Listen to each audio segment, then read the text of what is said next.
Alors en fait, moi j'ai commencé à chanter quand j'avais 5 ans, donc je chantonnais comme ça à Noël, aux anniversaires, je faisais tout le temps la petite folle comme ça, à faire des spectacles avec mes frères et sœurs.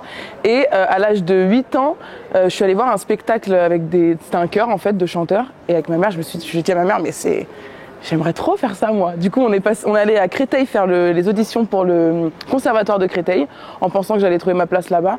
Et en fait pendant les auditions ils m'ont dit que c'était super, que je chantais bien, mais que j'avais beaucoup trop d'énergie pour le format conservatoire. Donc du coup, ils m'ont redirigée vers un autre chœur qui s'appelle Sotto Voce, dans lequel j'ai été de mes 8 ans à mes 16 ans. Et c'était une aventure de dingue. On était en résidence au Théâtre du Châtelet, dirigé par Scott Alan Prouty, qui est un Américain, et on était 55 enfants sur scène.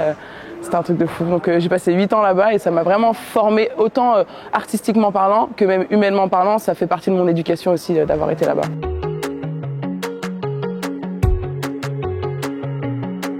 Alors The Voice Kids, donc c'était en 2014 les tournages, 2015 la diffusion, j'avais 15 ans. C'était une grosse étape pour moi de passer à la télé, d'avoir de la visibilité comme ça. J'ai pris beaucoup d'abonnés sur les réseaux sociaux à ce moment-là. Et depuis, j'ai un peu roulé ma bosse, j'ai fait des petits concerts dans des restaurants, à Saint-Maur notamment, j'avais fait le Swing Palace. J'avais fait des concerts un peu dans Paris aussi. Après j'ai déménagé, je suis allée habiter à Nantes, et là toute seule, donc quand j'ai eu 18 ans, j'ai fait des concerts à Nantes, après à Lyon.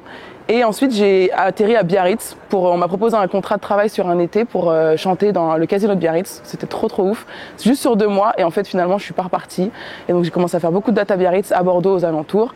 Et voilà, et sur les réseaux j'ai toujours fait des vidéos sur YouTube depuis que j'ai 11 ans. Je pense qu'il y a même des vidéos sur une chaîne, la chaîne de ma maman, donc des vidéos qui datent et dont, bon, c'est des bons souvenirs, mais quand je les regarde je suis un peu en mode oh là là, c'est quoi ça? Mais du coup j'ai toujours posté sur les réseaux, et au fur et à mesure du temps ça a commencé à prendre, et c'est comme ça qu'on m'a repéré aussi, notamment pour le spectacle Molière. C'est grâce au réseau et grâce à The Voice aussi.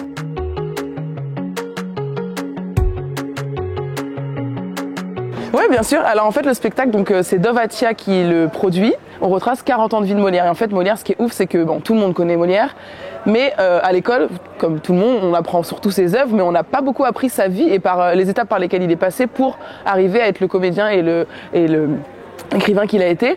Et en fait, là dans le spectacle, on en apprend beaucoup. Et moi, la première, j'en ai appris énormément avec ce livret et en mettant en scène tout ça.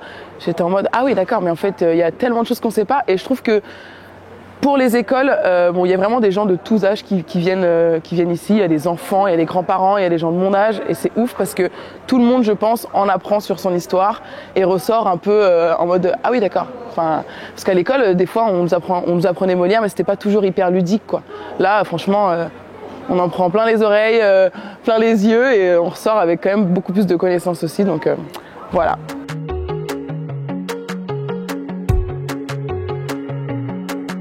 Bien sûr. Alors Marquise, en fait, à la base, elle n'était pas du tout comédienne, elle était acrobate. Et un jour, elle a eu envie de se tenter à la comédie, donc elle a décidé de rejoindre la troupe de Molière. Elle s'est présentée. Et en fait, elle, ce qu'elle voulait absolument faire, c'était de la tragédie. Elle voulait jouer des grands rôles, absolument être sur le devant de la scène, briller. Et en fait, elle arrive dans une troupe où ils étaient en train de se créer. Il y avait déjà Madeleine Béjart qui, elle, clairement prenait beaucoup de place aussi. Molière qui, du coup, était en train de devenir qui il a été. Et du coup, elle avait que des petits rôles. Donc on lui faisait jouer des rôles de servante, des rôles des petits trucs, quoi. Et donc au fur et à mesure, elle disait mais c'est pas ça que je veux faire, moi. J'aspire à beaucoup plus. Donc elle s'est beaucoup battue pour vraiment aller au devant et briller autant que possible. Donc voilà, j'adore ce personnage. Il me ressemble un peu dans la vraie vie parce que c'est une femme qui a du caractère, qui sait ce qu'elle veut et qui fait tout pour l'avoir. Et moi, j'ai toujours tout fait pour réussir et je m'arrêterai jamais. Donc c'est vrai que c'est un personnage que j'aime beaucoup.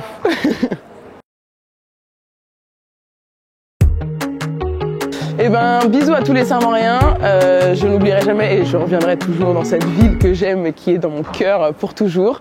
Ne lâchez jamais vos rêves, croyez en vous et je vous envoie plein d'amour.